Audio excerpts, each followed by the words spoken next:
Bom dia, Portal Desacato. Estou aqui, ó, com o Shima bem quentinho, esperando esse momento tão importante da nossa coluna Direitos das Manas. E hoje a nossa temática é acidente do trabalho, né? O que é um acidente do trabalho e como que a trabalhadora ela deve proceder.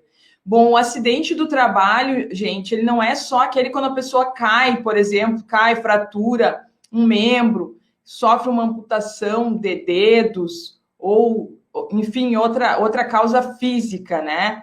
Pode também ser doenças psicológicas, também podem caracterizar o acidente do trabalho. Então, é muito importante que fiquem ligadas nisso. Além disso, as doenças ocupacionais também são enquadradas como acidente do trabalho. Então, por exemplo, se a trabalhadora exerce uma atividade que faça muito movimento repetitivo com a coluna, com o braço, que ela venha a desenvolver uma doença ocupacional, ou seja, uma doença do trabalho ou uma doença profissional, isso também pode se caracterizar como um acidente do trabalho, como, por exemplo, a bursite, a tendinite, entre várias outras doenças que surgem e que podem, inclusive, precisar de tratamentos como cirurgia, fisioterapia e etc.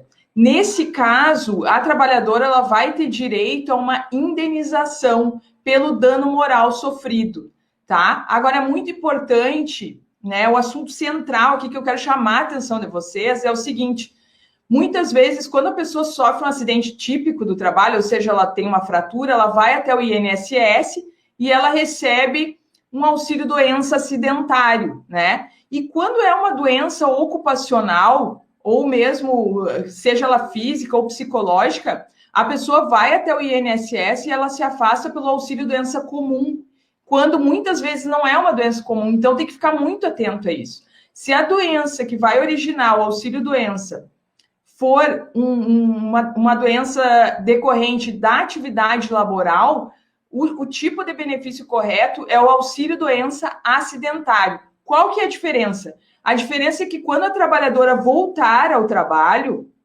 ela tem o direito de ficar 12 meses estável. Ou seja, ela não pode ser mandada embora sem, né, um motivo muito forte. Então, é muito importante que as pessoas se atentem a isso, prestem atenção que tipo de doença que ela tem, e sendo um acidente do trabalho, que tenha a emissão da CAT, da Comunicação de Acidente do Trabalho. E caso ela necessite se afastar, que no momento que ela procure o INSS, que ela se atente se o benefício que ela vai receber é o auxílio-doença acidentário, para garantir o direito à estabilidade, tá? Então, e aí existem vários tipos, né, de acidente do trabalho. O Brasil, ele está em 4º lugar em maior número de acidentes do trabalho no mundo. Então, e aí, gente, muitas vezes não é um acidente, né? Muitas vezes é a falta de prevenção.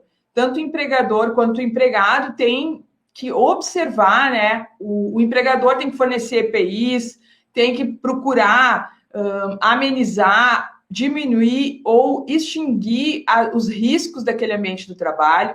Por outro lado, a trabalhadora ela tem que sempre procurar se proteger, né? Quer seja usando os EPIs ou orientações, não se colocando em riscos, porque o maior objetivo é evitar o acidente do trabalho. Agora, claro, se ele ocorrer, essa trabalhadora tem direito, sim, de, primeiro, no ponto de vista do direito previdenciário, receber auxílio-doença, e no ponto de vista trabalhista, ela tem direito de receber uma indenização, tanto pelo dano material sofrido, quanto pelo dano moral. O dano material é o dano patrimonial, por exemplo. Ela precisou fazer uma cirurgia que custou R$5.000. Ou ela teve uma amputação de membro e a prótese vai ter um custo anual aí, um custo anual de R$100.000, vamos pensar. É um dano material, um dano patrimonial.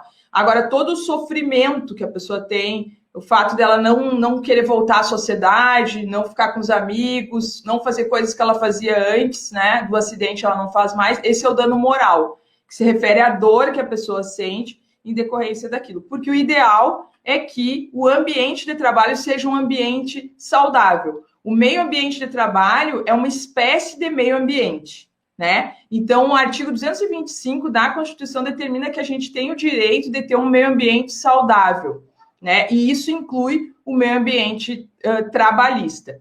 E não se esqueçam que o direito do trabalho, ele faz parte do rol de direitos humanos, né? E dos direitos das manas, claro.